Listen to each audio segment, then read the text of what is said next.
ಬೀದರ ಜನ್ಮೋತ್ಸವ ಸಮಿತಿಯ ಅಧ್ಯಕ್ಷರಾಗಿರುವಂತಹ ನಮ್ಮೆಲ್ಲರ ಸಮ್ಮುಖದಿಂದ ಸಮ್ಮತಿಯಿಂದ ನಾವು ನಮ್ಮ ಬೀದರ್ ಜಿಲ್ಲೆಯ ಅವರು ಗೌರವಾಧ್ಯಕ್ಷರು ನಾವು ಮಾಡಿದ್ದೇವೆ. ಅದಕ್ಕೆ ತಮ್ಮೆಲ್ಲರ ಪರವಾಗಿ ಅದೇ ರೀತಿ ನಮ್ಮ ಈ ಜಯಂತಿಯ ಕಾರ್ಯಾಧ್ಯಕ್ಷರಾಗಿರುವಂಥ ನಮ್ಮ ಬೀದರ್ ಜಿಲ್ಲೆಯ ನಮ್ಮ ಸಕ್ಕರೆ ಸಮಾಜದ ಮಹರ್ಷಿ ಆನಂದ ನಾವು ಯುವ ನಾಯಕರಾಗಿರುವಂಥ ಶ್ರೀ ಬಾಲಾಜಿಯಪ್ಪ ನಾಯ್ಕ ಗೋತಿ ಅವರಿಗೆ ಕಾರ್ಯಾಧ್ಯಕ್ಷ ಸ್ವಾಗತವನ್ನು ಕೊಡುತ್ತಾರೆ. ಅದೇ ರೀತಿ ಈ ಜಯಂತಿ ಉತ್ಸವ ಸಮಿತಿಯ ಉಪಾಧ್ಯಕ್ಷರಾಗಿರುವಂತಹ ಶ್ರೀ ಗೋವಿಂದರ ಪಾಂಡೆ ಪತ್ರಕರ್ತ ಬಂಧುಗಳಿಗೆ ಸ್ವಾಗತವನ್ನು ಕೋರಿ ಈಗಾಗಲೇ ವೇದಿಕೆಯ ಮೇಲೆ ಇರುವಂಥ ಎಲ್ಲ ಪ್ರಮುಖರ ಪರಿಚಯವನ್ನು ವೆಂಕಟರಾವ್ ಡೊಂಬಳೆ ಗುರುಜಿಯವರು ಮಾಡಿದ್ದಾರೆ. ನಮ್ಮ ಇನ್ನಿಬ್ಬರು ಪ್ರಮುಖರು ಈಗಾಗಲೇ ಆಗಮಿಸಿದ್ದಾರೆ. ನಮ್ಮ ಉತ್ಸವ ಸಮಿತಿಯ ಜಿಲ್ಲಾ ಪ್ರಧಾನ ಕಾರ್ಯದರ್ಶಿಗಳಾದ ಮಾಳಪ್ಪ ಅರಸಾಲಿಜಿಯವರಿಗೂ ಸ್ವಾಗತವನ್ನು ಕೊಡ್ತೇನೆ. ಅದೇ ರೀತಿ ಇನ್ನೋರ್ವ ನಮ್ಮ ಸಮಿತಿಯ ಪ್ರಮುಖರಾದಂಥ ವಿಜಯಕುಮಾರ್ ಡೊಂಬಳೆ ಅವರಿಗೂ ಸ್ವಾಗತವನ್ನು ಕೊಡ್ತೇನೆ. ಈಗಾಗಲೇ ನಮ್ಮ ಗೌರವ ಅಧ್ಯಕ್ಷರಾದಂಥ ಅಣ್ಣ ಪಂಡಿತ್ ಸಿಂಗ್ಜಿಯವರು ಮಾತೋಶ್ರೀ ಪುಣ್ಯಶ್ಲೋಕ್ ಅಹಿಲ್ಯಾಬಾಯಿ ಹೋಳ್ಕರ್ಜಿಯವರ ಇತಿಹಾಸವನ್ನು ಮೆಲುಕಾಕುವಂತಹ ಪ್ರಯತ್ನವನ್ನು ಮಾಡಿದ್ದಾರೆ. ನಮ್ಮೆಲ್ಲರಿಗೆ ಒಂದು ಸುಸಂದರ್ಭ ಅಂತೇಳಿ ನಾನು ಬಯಸ್ತೇನೆ. ಇವತ್ತು ಎರಡು ದೊಡ್ಡ ಸಮಾಜ, ಒಂದು ಗೋಂಡ ಸಮಾಜ ಮತ್ತು ಒಂದು ಹಟ್ಕರ್ ಸಮಾಜ, ಈ ಎರಡೂ ಸಮಾಜ ಒಂದೇ ಇದೆ. ಮತ್ತು ಎಲ್ಲರ ಆರಾಧ್ಯ ದೇವರು ನಮ್ಮ ಮೈಲಾನ್ ಮಲ್ಲಣ್ಣ ದೇವರು ಮತ್ತು ಮಾತೋಶ್ರೀ ಅಹಿಲ್ಯಾಬಾಯಿ ಹೋಳ್ಕರ್ ಅವರು ಕೂಡ ಇದೇ ನಮ್ಮ ಸಮಾಜದಿಂದ ಜನ್ಮವನ್ನು ತಾಳಿ ಇತಿಹಾಸವನ್ನು ನಿರ್ಮಿಸಿದ್ದು ಕೂಡ ಅತ್ಯಂತ ದೊಡ್ಡ ಸಂತಸ ಸಂಗತಿ. ಎರಡೂ ಸಮಾಜದ ಸಭೆ ನಡೆದಾಗ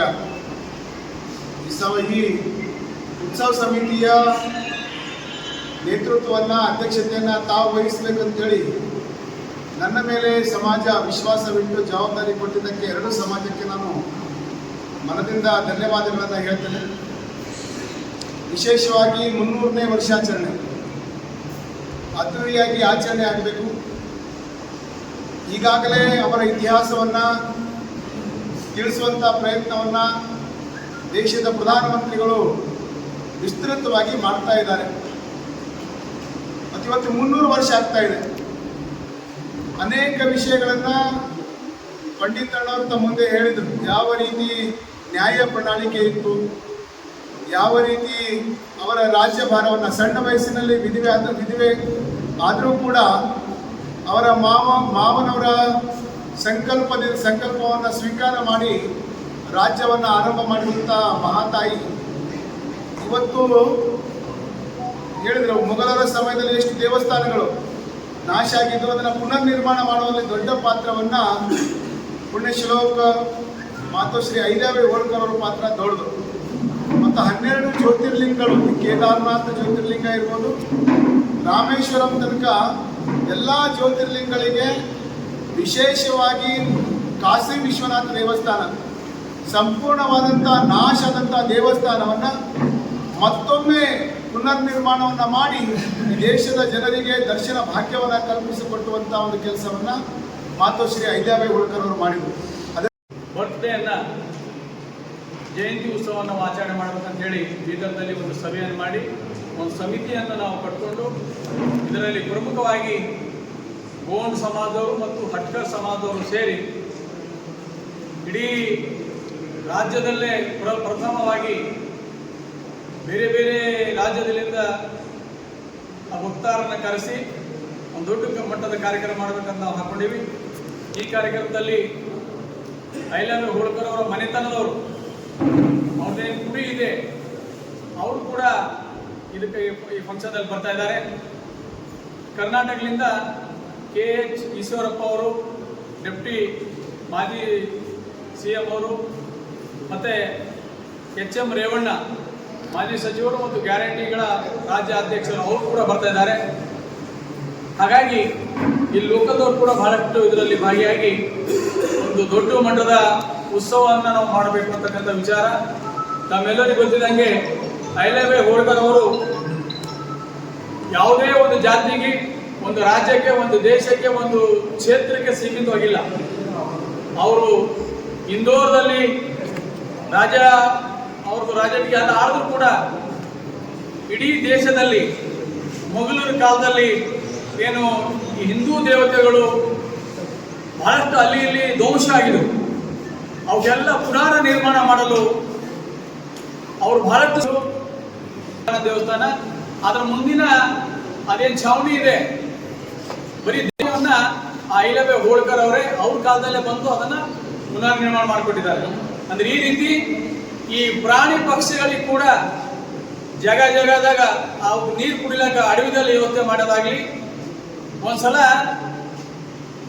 ಅವು ಒಂದು ಆಕಳು ಕರು ರಸ್ತೆಗೆ ನಿಂತಾಗ ಅವ್ರ ಮಗ ಇದು ಮಾಡ್ತಾರ, ಈ ಅಹಿಲ್ಯಾಬಾಯಿ ಹೋಳ್ಕರ್ ಯಾರೇ ಇದ್ರೂ ನ್ಯಾಯ ಕೊಡ್ತೀವಿ ಅಂತ ಹೇಳ್ತಾರ. ಇವತ್ತು ಒಂದು ಆಕಳು ಕರಿಗೆ ಅವ್ರ ಮಗನೇ ಎಕ್ಸಿಡೆಂಟ್ ಮಾಡಿ ತೀರ್ತು ಅದು ಸತ್ತೋಗ್ಯದ, ಅದಕ್ಕೆ ಯಾರು ನ್ಯಾಯ ಕೊಡ್ಬೇಕಂತ ಅಲ್ಲಿ ಇಲ್ಲಿ ಗುಂಪು ನಡೆಯಾಗ ಅವ್ರದ್ದು ಏನು ಇರ್ತಾರಲ್ಲ ಎಲ್ಲೆಲ್ಲಿ ಏನೇನು ನಡೆದ ಅಂತ ಇಂಟೆಲಿಜೆನ್ಸಿ ಅವ್ರಿಗೆ ಕಾಲ್ ಕೇಳಿದಾಗ ಯಾಕಪ್ಪ ಏನಾಗಿದೆ ಅಂದಾಗ ಹಿಂಗ ರಸ್ತೆದಾಗ ಹೋಗೋ ಟೈಮ್ನಾಗ ನಿಮ್ಮ ಮಗನೇ ಒಂದು ಆಕಳು ಕರು ನಿಂದಾಗ ಅದಕ್ಕೆ ಆಕ್ಸಿಡೆಂಟ್ ಮಾಡಿ ಕರು ಸತ್ತಿದೆ, ಅದಕ್ಕೆ ನ್ಯಾಯ ಯಾವ ಕೊಡ್ತಾರೇನೋ ಅಂತ ಜನ ಮಾತಾಡ್ತಾ ಇದ್ದಾರೆ. ಕೊನೆಗೆ ಅವರೊಂದು ಆದೇಶ ಮಾಡ್ತಾರ, ಎಲ್ಲಿ ಆಕಳು ಕರಿಗೆ ಆಕ್ಸಿಡೆಂಟ್ ಆಗಿ ನನ್ನ ಮಗನಿಗೆ ಅಲ್ಲೇ ಒಂದು ಕೈಕಾಲು ಕಟ್ಟಿ ಅವನಿಗೆಲ್ಲ ಆಕ್ಸಿಡೆಂಟ್ ಮಾಡ್ರಿ ಅಂತ ಆದೇಶ ಮಾಡ್ತಾರೆ. ಅಂದ್ರೆ ಹಿಂದ್ಗಡೆ ಹೋಗಿ ಜನ ಅವರಿಗೆಲ್ಲ ಇದನ್ನ ಬೇಡ, ಅವ್ರಿಗೆ ಕ್ಷಮಿಸಿ ಅಂತ ಬಿಡ್ಕೋತಾರೆ. ಆಮತ್ ಬೇರೆ ಅಂದ್ರೆ ತನ್ನ ಮಗನಿಗೆ ಬಿ ಒಂದ್ ಹೇಳಾಗ ಸಜಾ ಕೊಡೋದು ಬಂತು ಅಂದ್ರೆ ಅವ್ರಿಗೆ ಹಿಂದ ನೋಡಿಲ್ಲ.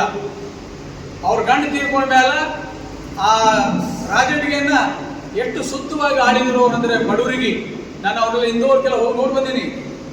ಈ ನೇಕಾರರಿಗೆ ಬಡವರಿಗೆ ಕೆಲಸ ಮಾಡ್ಲಕ್ಕ ಅವ್ರಿಗೇನು ಕೆಲಸ ಇಲ್ಲ ಅಂದ್ರೆ ಗಂಡು ಸತ್ತವರಿಗೆ ಈ ಸತಿ ಆಗಮನ ಪದ್ಧತಿ ಇತ್ತು, ಗಂಡು ಸತ್ತಾಗ ಹೆಂಡತಿ ಬಿ ಸತ್ತಿದ್ರು. ಇವ್ರದ್ದು ಅಂತ ಪರಿಸ್ಥಿತಿ ಬಂದಾಗ, ಇವ್ರ ಮನೆಯವ್ರು ಸತ್ತಾಗ ಇವ್ರ ಮಾವ ಇಲ್ಲ ಬೇಡ, ಈ ದೇಶ ಆಳ್ಬೇಕಾಗ್ಯದ, ರಾಜ್ಯ ಆಳ್ಬೇಕಾಗ್ಯದ, ನೀನ್ ಸೈಬೇಡ ಅಂತ ಅವ್ರಿಗೆ ಉಳಿಸ್ಕೋತಾರ. ಕೊನೆಗಾಗಿ ಎಲ್ಲಾ ಗಂಡು ಸತ್ತವರಿಗನ್ನ ತಗೊಂಡು ಬಂದು ಅವ್ರಿಗೆ ಏನ್ ಕೆಲಸ